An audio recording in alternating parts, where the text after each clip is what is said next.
Tous.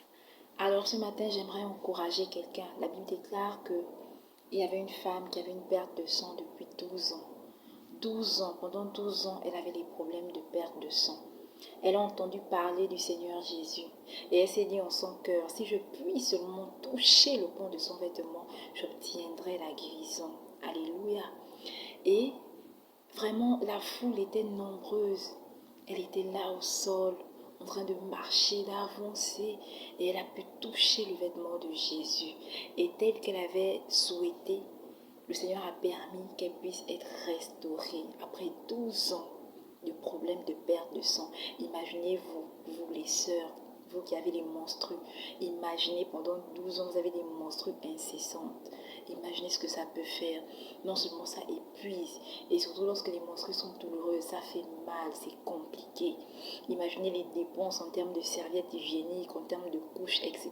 Imaginez, c'était vraiment compliqué. Ça a été des années de dépenses, des années vraiment de fatigue, des années d'épuisement, des années d'efforts personnels. Mais il y avait un temps que le Seigneur avait prévu. Il a fallu qu'elle active sa foi.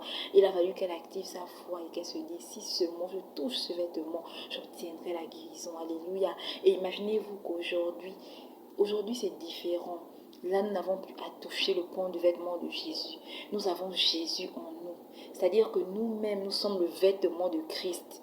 Donc nous avons ce privilège d'être le vêtement de Christ parce que le Christ habite en nous.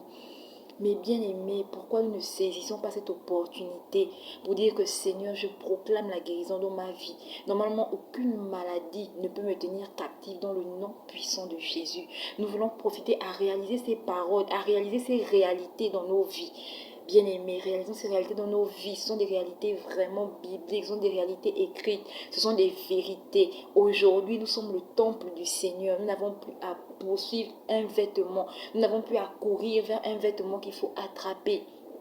Bien-aimés, imaginez cette femme, elle a attrapé le bout du vêtement, mais vous avez le privilège d'avoir Jésus en vous. Qu'est-ce qui vous empêche de prier pour la guérison?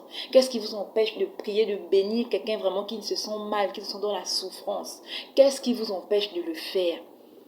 Pourquoi toujours être là, se morfondre que Seigneur, j'ai telle chose, c'est compliqué, j'ai mal au visage, j'ai mal au nez, j'ai mal aux yeux, j'ai mal à la bouche, j'ai mal au cou.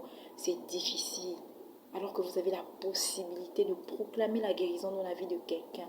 Soyez encore bénis ce matin. Soyez richement bénis ce matin. Que le Seigneur vous bénisse et qu'il transforme encore cela dans vos vies. Et je prie que par rapport à cette parole, que lui se ouvre encore votre intelligence afin que vous percevez encore d'autres vérités bibliques à travers cette parole, à travers ce petit partage de ce matin. Soyez richement bénis. Recevez tout cela dans le nom de Jésus.